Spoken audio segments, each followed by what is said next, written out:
नमस्कार, एस्ट्रो तक में आप सबका बहुत बहुत स्वागत है। मैं हूं प्रवीण मिश्र। विश्वकर्मा जयंती का पावन पर्व इस बार किस दिन मनाया जाएगा, लोगों के मन में कन्फ्यूजन है। कुछ लोग कह रहे हैं कि जी 16 सितंबर को मनाया जाएगा, कुछ लोग कह रहे हैं 17 सितंबर को मनाया जाएगा। तो ये कन्फ्यूजन है लोगों के मन में, तो इस कन्फ्यूजन को आइए दूर करते हैं और क्यों मनाते हैं हम विश्वकर्मा जयंती ये भी समझते हैं। तो सबसे पहले भगवान विश्वकर्मा कौन है, क्यों मनाना चाहिए हमें, ये जान लेते हैं, फिर कन्फ्यूजन भी दूर करेंगे। देखिए, भगवान विश्वकर्मा इस दुनिया के पहले इंजीनियर हैं, शिल्पकार हैं, वास्तुकार हैं। भगवान विश्वकर्मा ने कई ऐसी चीज़ें बनाई हैं जिनका शास्त्रों में वर्णन मिलता है। ऐसा माना जाता है कि भगवान विश्वकर्मा ने देवी देवताओं के लिए बहुत सारे अस्त्र शस्त्रों का भी निर्माण किया था। भगवान विश्वकर्मा ने देवताओं के कहने पर कई नगरियां बसाई थी। भगवान कृष्ण की जो द्वारका नगरी थी, ऐसी मान्यता है कि उसको भगवान विश्वकर्मा ने ही बसाया था, बनाया था। तो भगवान विश्वकर्मा पहले इंजीनियर माने जाते हैं। विश्वकर्मा जयंती के दिन अस्त्र शस्त्रों की पूजा की जाती है, मशीनों की पूजा की जाती है। तो आप देखेंगे कि जो बड़ी बड़ी फैक्ट्रियां हैं वहाँ मशीनों की पूजा होती है। अस्त्र शस्त्र जहाँ बनते हैं, जो लोग इस्तेमाल करते हैं वो उनकी पूजा करते हैं। सुरक्षा से जुड़े हुए जो लोग हैं वो अस्त्र शस्त्रों की पूजा करते हैं। तो विश्वकर्मा जयंती का अपने आप में बड़ा महत्व है। इस बार विश्वकर्मा जयंती कब मनाई जाती, पहले ये समझ लेते हैं। देखिए, हर साल विश्वकर्मा जयंती उस दिन मनाई जाती है जिस दिन भगवान सूर्य कन्या राशि में प्रवेश करते हैं। तो इस साल 16 सितंबर को भगवान सूर्य कन्या राशि में प्रवेश कर जाएंगे शाम को। तो इसीलिए लोग कह रहे हैं कि 16 सितंबर को विश्वकर्मा जयंती मनाना चाहिए।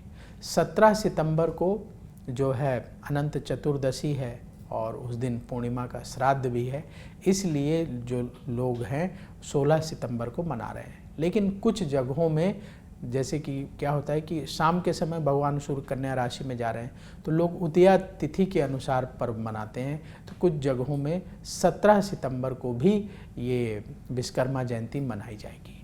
तो आपके इलाके में जो परंपरा है उस हिसाब से आप 17 सितंबर को भी मना सकते हैं, और यदि आपके इलाके में 16 सितंबर को मनाए जा रही तो आप 16 सितंबर को भी मनाए जा सकते हैं। दोनों ही तिथियां अनुकूल हैं विश्वकर्मा जयंती मनाने के लिए, तो इसमें परेशान होने की आवश्यकता नहीं है। पुराणों में वर्णन मिलता है कि भगवान के कहने पर, देवी देवताओं के कहने पर विश्वकर्मा जी ने बहुत अद्भुत चीज़ों का निर्माण किया था। इसीलिए विश्वकर्मा जयंती के दिन हम उनकी पूजा करते हैं, ताकि नए नए निर्माण होते रहें, जो हमारे उद्योग धंधे हैं वो लगातार आगे बढ़ते रहें, नए नए चीज़ों का आविष्कार होता रहे। इसलिए हम भगवान विश्वकर्मा का पूजन करते हैं। तो आप सबको भी, हम सबको भी भगवान विश्वकर्मा का पूजन करना चाहिए। तो आप मशीनों का पूजन कर सकते हैं, खासकर जो लोहे की मशीनें होती हैं उनका पूजन करने की परंपरा है। पूजा की प्रक्रिया वैसी है जैसे हम भगवान का पूजन करते हैं, वैसे मशीनों को भी जो है आप ईश्वर तुल्य मानकर उनका पूजन कर सकते हैं। तो पूजा की जो सामग्री होती है वही होती है, हम बता रहे हैं, आप नोट कर लीजिए। जैसे आप क्या क्या ले लें, फूल, माला, रोली और अक्षत जो चावल, साबुत चावल, लौंग, इलायची, पान, सुपारी, नारियल, धूप, दीप और फल, मिठाई, ये सामग्री ले लें और फिर जो है आप पूजन करिए। पूजन करते समय बिल्कुल ध्यान रखना है कि ईश्वर का वास है मशीन में, ऐसा मान करके मशीन का पूजन करना है, शस्त्रों का पूजन करना है। उसमें हल्दी का तिलक लगाना है, चंदन का तिलक लगाना है, अक्षत अर्पित करना है, पुष्प अर्पित करना है और जो है नारियल चढ़ाना है, फल चढ़ाना है, मीठा चढ़ाना है, प्रणाम करना है।